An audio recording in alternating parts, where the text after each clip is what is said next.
Ako nga pala si Basilio. Ina ko ay si Sisa.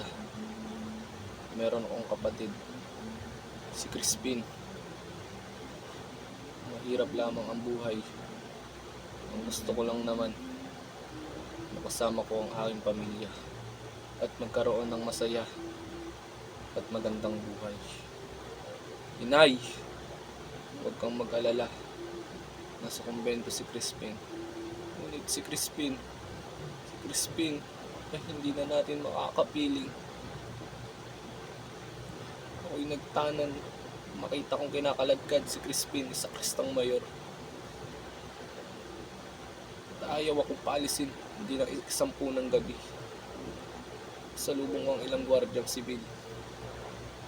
At sinigawan ako ng Queen Vive. Ako'y tumakbo. Pinaputokan nila ako. At isang punglo ang dumapi sa aking noo.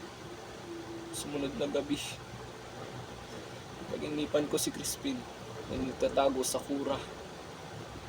Hinampas si Crispin ng yantok. Hindi natiis ni Crispin ang sakit, kaya inagat niya ang kamay ng kura. Sinunggaban ng sakristang mayor ang tungkod at pinalo kay Crispin.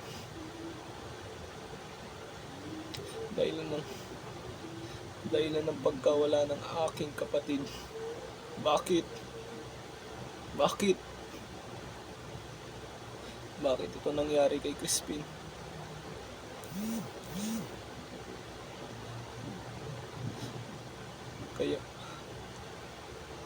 Kaya inay, patawad, inay. Ako si Basilio, anak ng isang baliw at matapang na ina.